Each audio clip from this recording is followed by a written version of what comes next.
Olá, meus amores, tudo bem? Bom, como vocês sabem, hoje eu estou com muita dificuldade com a minha internet desde de manhã. Então, já prevendo que a gente iria ter problemas durante a execução da aula, eu resolvi gravar a aula de redação e deixar disponível para vocês assistirem e fazerem as atividades propostas, tá bem? Então vamos lá, oitavo ano. Hoje vocês vão abrir o livro de vocês aí na nossa proposta 4, tá? Nossa proposta 4, onde nós vamos falar nessa proposta 4 ainda sobre verbete, né? Nós falamos sobre verbete enciclopédico, nós conhecemos as características desse gênero, e hoje a gente vai continuar falando sobre verbete, só que em um novo formato, tá? A gente vai falar do verbete com novas características, que é quando o verbete ele vira poesia. E aí você deve estar se perguntando, professora, mas o verbete ele pode virar uma poesia? Bom, é o que a gente vai descobrir ao longo da nossa aula de hoje, tá bem? A principal reflexão que ele vai trazer para a gente ao longo dessa proposta é que o verbete enciclopédico ele é um texto, como vocês sabem, objetivo, impessoal, onde o objetivo é transmitir informação, conhecimento sobre uma determinada área do conhecimento, ou um determinado assunto, ou até mesmo sobre a vida de uma personalidade, certo? Mas e a poesia, professora? A poesia, ela é diferente. Ela busca, a poesia, ressignificar as coisas, né? Então, enquanto o verbete enciclopédico ele trabalha com a linguagem denotativa, ou seja, a linguagem no sentido real, a poesia ela explora a linguagem conotativa, ou seja, os múltiplos sentidos, a linguagem figurada, né? A subjetividade, tá bem? E aí, partindo desse princípio e dessa reflexão, nós vamos falar aqui no início da nossa unidade sobre um grande poeta, um grande autor que deixou seu nome aí na nossa literatura brasileira, que foi o Mário Quintana. E o Mário Quintana, ele falava justamente da diferença que há, né, entre um verbete, entre um texto informativo e a poesia. E ele dizia o seguinte, né? Ele dizia assim, nós vamos ampliar, ele dizia assim, do conhecimento, tudo já está nas enciclopédias e todas dizem as mesmas coisas. Nenhuma delas nos pode dar uma visão inédita do mundo. Por isso é que leio os poetas. Só com os poetas se pode aprender algo novo, né? Então essa era uma reflexão que o Mário Quintana ele trazia dentro dos textos literários dele, dentro da poesia dele. Ele dizia que a enciclopédia, né, ela era importante, ela reunia informações, conhecimento, mas só com a poesia ele conseguia aprender algo novo, né? Porque a poesia ela ressignifica as coisas, tá certo? Então, ao longo da nossa unidade, a gente vai perceber e nós vamos ter a oportunidade de comparar verbetes enciclopédicos com poesias, que são textos literários, né? Carregados de subjetividades, de sentimentos, de visões pessoais do próprio autor, ou seja, da pessoa que escreve aquela poesia, tá bem? Então, como vocês viram aqui na nossa proposta 4 nessa unidade, né? Vocês observaram que o Mário Quintana, ele vai fazer essa reflexão, né? Ele vai trazer isso dizendo que a poesia, não que o verbete enciclopédico não seja importante, as enciclopédias em si são muito ricas em informações, como vocês sabem. Um exemplo foi a Barça. A Barça, durante muito tempo, ela foi reconhecida, né, como uma enciclopédia, como um livro da sabedoria. Quem tinha uma Barça em casa, vocês podem até perguntar para os pais de vocês, né? Quem tinha uma Barça em casa era considerado intelectual, uma pessoa instruída, uma pessoa que gostava do conhecimento. Só que nem todo mundo tinha acesso à Barça, tendo em vista a questão do valor aquisitivo. Uma coleção da Barça, por exemplo, chegou a custar até R$ 10.000, né? E aí, a Barça, né, com a questão aí da tecnologia, né, como as coisas foram se transformando, nós tivemos a Barça sendo substituída aí pelo Google, que é uma enciclopédia livre, a Wikipédia que a gente até estudou durante as nossas aulas. Então, a enciclopédia ela é muito rica de conhecimentos, mas não conhecimentos, como eu posso dizer, inéditos, algo novo, porque isso aí que você já tem esses conhecimentos, eles são reuniões, né, de conhecimentos. Mas o que pode trazer algo novo para você, segundo a visão desse autor, é a poesia. A poesia ela ressignifica, né? Ela não tem, digamos, ali um sentido único, dependendo da visão de cada pessoa, dependendo do sentimento, né? Aquilo, uma coisa pode significar muitas outras. Então, as palavras, elas assumem um valor muito múltiplos dentro da poesia. Tá certo? E já dentro do verbete, não, porque dentro do verbete a função dele é descrever, é explicar, é mostrar. A poesia, não. A principal, digamos assim, função da poesia é tocar você, é levar uma mensagem a você, fazer você refletir. Então a poesia ela ressignifica as coisas, ela dá um novo significado para as coisas, tá bem? E aí, meus amores, vocês vão fazer as atividades da questão 1 e 2. Na questão 3, ele vai pedir para você fazer uma espécie de pesquisa, onde você vai fazer o quê, professora? O que é que eu vou fazer, professora, na questão 3? Você vai pegar um texto que seja comum. Por exemplo, vamos lá.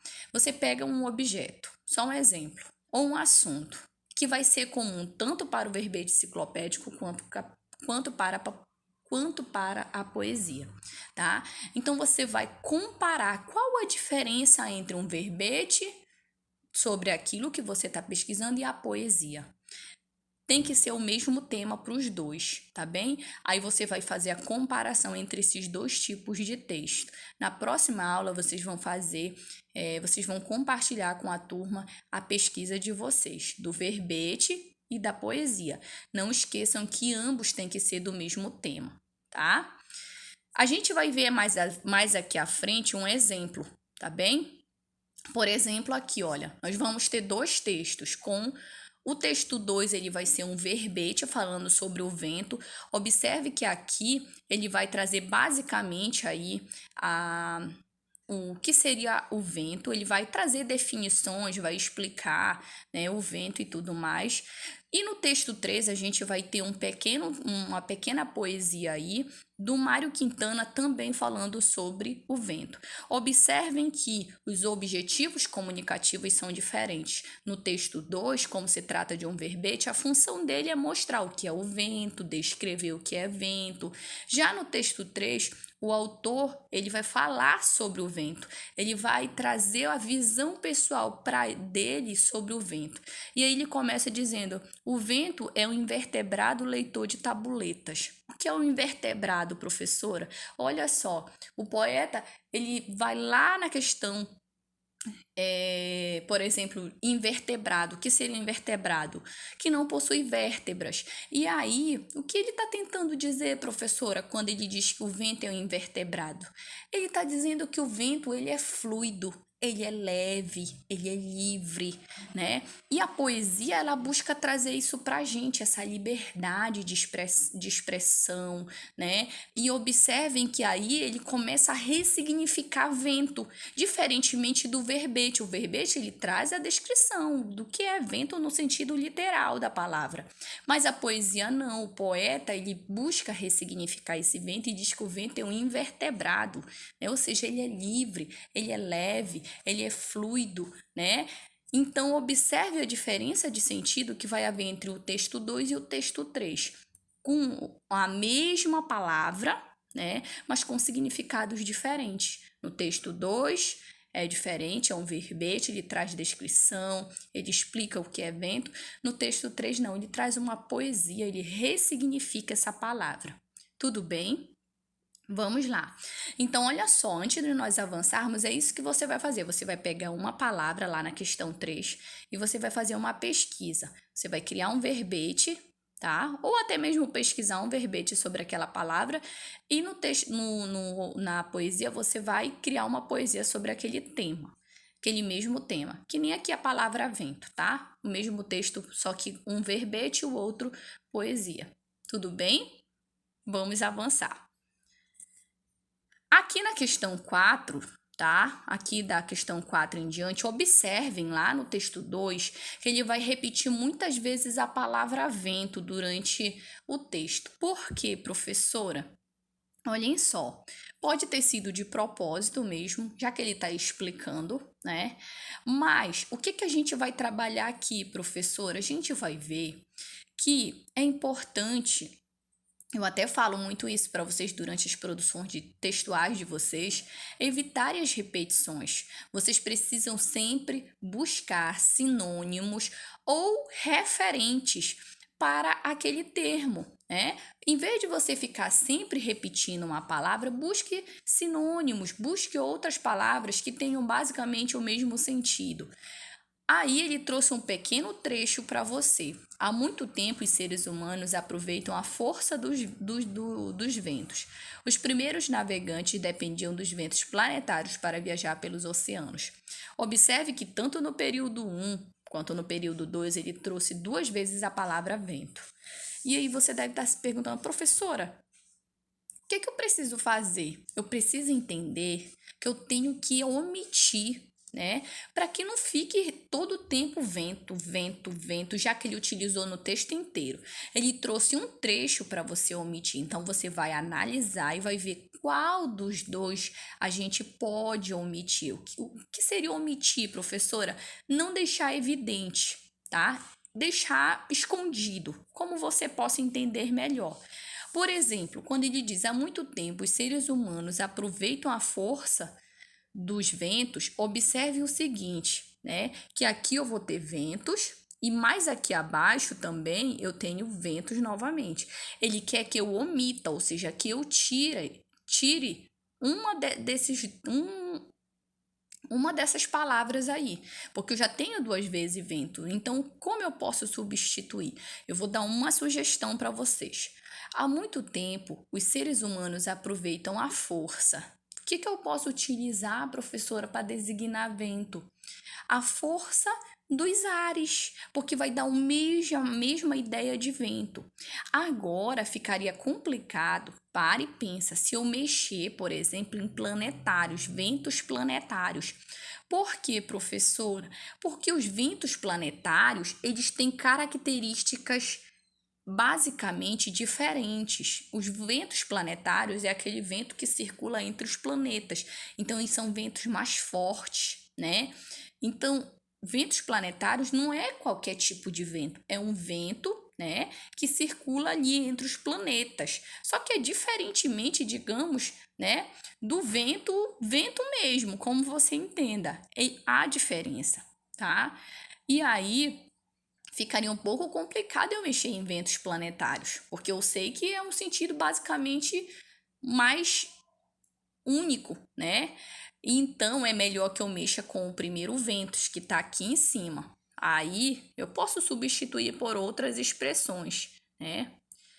Ou eu posso colocar a força dos ares aqui no primeiro, tá? Ou eu posso colocar há muito tempo os seres humanos aproveitam a ventania, né? Ah, tem um sentido parecido, né, professora? A ventania de vento. Então, posso colocar ventania. Olha, eu já substituí um. Já não tá 2 vezes ventania. Aí eu coloco. Os primeiros navegadores dependiam dos ventos planetários. Aí observa que eu já vou eliminar uma vez vento. Já não vai ficar 2 vezes, né? Então, aqui eu vou precisar omitir uma dessas palavras. Mas vocês vão fazer isso, tá? E depois vocês me digam como foi que ficou aí essa omissão desse termo. Tudo bem? Ok. Aqui abaixo nós vamos ter atividade também para vocês, né? Aqui na questão 7, eu vou chamar a atenção para algumas questões mais importantes, onde ele fala um pouquinho sobre o Van Gogh, né? Que foi um grande pintor. E aí, lá dentro do texto do Mário Quintana, ele fala sobre cores amarelas. E aí, professora, por que ele utiliza o termo tabuletas amarelas? vai ter a ver com o Van Gogh, né? O Van Gogh, durante uma fase, ele utilizava muito as cores amarelas nas pinturas. Então, ele quis relacionar, basicamente, uma parte da poesia ali com o Van Gogh, nesse sentido, de que ele gostava das cores amarelas, tá bem? Ok, gente. Para finalizar, vocês vão fazer essa página aqui também, tá? E aqui no final, eu quero chamar a atenção de vocês para um detalhe que ele vai pedir para você produzir um verbete poético. O que seria um verbete poético, professora? Basicamente uma poesia. Subjetivo, tá? É algo subjetivo. Você vai escrever uma poesia. Escolha um tema, tá bem? Aqui abaixo ele traz as dicas para vocês estarem escrevendo produzindo esse verbete poético, tá bom? Ele traz algumas dicas bem detalhadas para você estar produzindo. E aí você tenta fazer aí no seu caderno. Quando for na nossa próxima aula de redação, vocês vão apresentar essa poesia, esse verbete poético, tá bem? Tudo bem? Qualquer dúvida, mandem mensagem. Eu espero que vocês tenham entendido, tá? Sobre essa proposta. Não esqueçam que o verbete, para concluir, verbete é diferente de poesia. Por quê, professora? O verbete ele é um texto informativo, ele é um texto escrito em terceira pessoa, o objetivo dele é explicar um termo, né, um assunto, mas não omitir visão pessoal do autor, tá certo? Já a poesia não, a poesia é algo subjetivo, onde o autor ele vai pegar um tema, uma palavra e ele vai ressignificar aquilo através da visão pessoal, do sentimento dele, da forma como ele vê o mundo, da forma como ele percebe as coisas ao redor dele, tá bem? Então a poesia ela é muito mais profunda, muito mais rica em detalhes, tá? Se comparada ao verbete. Um é texto objetivo, informativo, o outro é um texto subjetivo, é um texto muito mais, digamos, muito mais rico em sentimento, né, em visões pessoais, tá bom? No caso da poesia, né, que o poeta ele tenta através da poesia expressar todo o sentimento dele, as opiniões, aquilo que ele pensa, aquilo que ele sente, tá bom? Beijos, meus amores. Tchau, tchau. Se você curtiu, dá um like aí pra professora, tá? Se cuidem, usem máscara, usem álcool em gel, não saiam de casa. Logo, logo a gente vai passar por tudo isso, tá bem? Estamos juntos, firmes e fortes. Nunca esqueçam disso. Beijos.